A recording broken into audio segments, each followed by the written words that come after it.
was Christmas Eve, and Mr. Mishkins was busy opening all the drawers of the apothecary. Tonight was party night for the cats. Games played would include the first cat to the top of the Christmas tree, who could pull the ribbon off the present fastest, and the bauble knockdown challenge. Mr. Mishkins had set up extra Christmas trees for all the cats to enjoy, and one by one, the festive felines were popping out of their drawers with cracker hats pulled down over their ears, as well as brightly coloured tinsel collars and tail bows. Saucers of cream lined the counter, and the cats leaped out of their drawers for a quick slurp before heading outside to join their friends on the cobbles. It was a still evening, and the sun had just set. Of course, the sunshine that shone on Mosaic Street was really Marmaduke the sun cat, and he was always there to keep a watchful eye on Mr. Mishkins and the other cats. When night came, Marmaduke turned down his colour, making him invisible to the human eye, although Mr. Mishkins could see him quite clearly. Turning to wave at Marmaduke, with all drawers now open and the cats ready for their Christmas games, Mr. Mishkins thought he caught sight of something flying before Marmaduke. It looked as though it was a sleigh and some reindeer, but it was far too early on Christmas Eve for Father Christmas to be visiting yet. Mr. Mishkins was busy lining up Jasper, Jade and Biggles for the first game, when there was a faint ringing of bells approaching Mosaic Street. Before Mr. Mishkins had the chance to look up, there was a soft clattering of hooves and a gentle thud, as though a cushion had fallen off a chair. Sliding into view came 9 reindeer pulling a beautiful ornate gold sleigh, with a very anxious-looking man with a white beard, glasses, and wearing a plush red coat and hat sitting in front of a giant bag of gifts. The bag seemed to glow from the inside, with shimmering glitter suggesting that there was magic within. "Oh, Mr. Mishkins, thank heavens you are here!" cried Father Christmas, nimbly jumping off the sleigh and rushing to the ginger cat. "I need your help. It's Rudolph, you see. His nose has lost its shine. I don't think he had enough carrots before we left. It was such a rush this year, and Mary, my wife, was so busy helping the elves load the presents that we forgot to check. Without Rudolph's nose to guide us, we cannot see where we are going.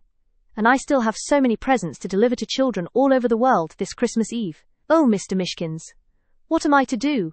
You are my last hope to save Christmas." Mr. Mishkins glanced at Merlin Cat, who had taught him everything he knew, and he nodded. "Of course I can help. Come with me." Mr. Mishkins quickly headed back inside the apothecary, Father Christmas following him. All the drawers were open apart from one labelled Christmas Magic. The drawer seemed to shimmer in the light, and Mr. Mishkins gently opened it. Up sat a very beautiful and very sleek female cat, with emerald green eyes and a tabby coat of many colours. She had a M on her forehead in black, white around her delicate mouth, and her whiskers twitched as she smiled. "Ah, you are there. We need you," smiled Mr. Mishkins as he extended a paw. "Thank you," purred the response as she floated up and out of the drawer. "This is the Queen of Sheba," explained Mr. Mishkins to Father Christmas. "She has a magic carpet." "Yes, that could work. Do you think it will be big enough?" Mr. Mishkins just smiled as he and Father Christmas followed Sheba outside onto Mosaic Street. "We have no time to spare, cats, we need you to help," cried Mr. Mishkins as he called for their attention. Jasper ran to Rudolph, the lead reindeer, who was looking very sad. "It's okay," he said kindly. "You can stay here and eat carrots while we get the sleigh onto the magic carpet, and Father Christmas can deliver his presents." One by one, Jasper unhooked the reindeer, and they stepped aside. Merlin Cat, the Great Minsky, and Minsky too appeared and blinked slowly at the sleigh, which hovered in the air just high enough for the magic carpet to slide underneath, the carpet increasing in size to hold the weight of the whole sleigh. "Wonderful," cried Father Christmas as he patted Rudolph. "Dasher, look after everyone, will you?" Father Christmas hopped into the sleigh, with Sheba elegantly jumping in beside him. She needed to go with Father Christmas as her magic was needed for the carpet. "Mr. Mishkins, will you come too, please?" smiled Father Christmas as he looked at the ginger cat in his smart green waistcoat. "I have a feeling that I may need you yet. Together we can save Christmas." Smiling in delight, Mr. Mishkins felt Merlin Cat's paw on his shoulder. "Go on, Mr. Mishkins, I'll look after everyone here." So, the ginger cat leapt into the sleigh and smiled at Father Christmas. "Now you both need these, of course," said Father Christmas as he bent down and retrieved 2 Santa hats, one for each cat. "Are you ready? Then let's go!" Ho, ho, ho!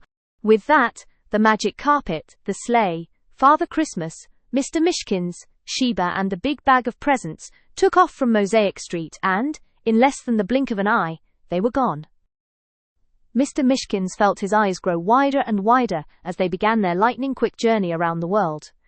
Father Christmas flew in and out of the sleigh, presents under his arm, jumping down chimneys, and going in through cat flaps to leave gifts under the tree for children everywhere. While time seemed to fly, Father Christmas clearly took a moment to enjoy snacks at every house, as he often returned to the sleigh with crumbs in his beard and some milk in his moustache. "Rudolph will like these," he said, putting a bag of carrots on the floor next to him. "Children must make sure they leave out carrots for the reindeer. It is very important, you know." Sheba purred and held Mr. Mishkin's paw as the sleigh swooped and swerved around houses and hillsides, over mountains and deserts, and past ancient lands and modern estates. "What a world to see," she smiled, looking down at the houses as Father Christmas carried on delivering his presents. As Mr. Mishkins looked down, he saw that there was a window at the very top of a 3-story house. The light was on and, sitting in the window, was a small dog wearing a Santa hat balancing on his big black bushy eyebrows. The dog had a big letter N on his collar that gleamed in the light. Seeing Mr. Mishkins, the dog's ears, just visible on either side of his hat, pricked up. Picking up a delicate paw, the dog waved to the cat, and the cat waved back. Flying on, Mr. Mishkins realized they were above Luca's house, and glancing in the window, he saw Luca was fast asleep, his ginger and caramel leather bracelet still around his wrist. Even in sleep, Luca looked happy, and Mr. Mishkins felt his own heart warm in happiness. Around the world, their journey continued. "The sunrise is chasing us.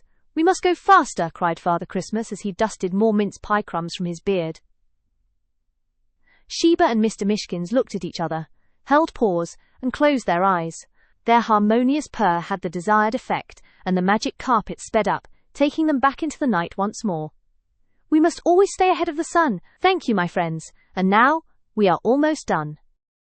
With the last presents delivered, the bag was empty apart from the shimmering glitter glow, and Father Christmas sat back down in the sleigh happily. "My long night's work is done. It's time to go home." Just as dawn began to break, Father Christmas, Mr. Mishkins, and Sheba returned to Mosaic Street. Marmaduke, the sun cat, was just lighting up for the day, and he, too, was wearing a Santa hat. As the sleigh settled, Father Christmas saw that Rudolph's nose was shining once more.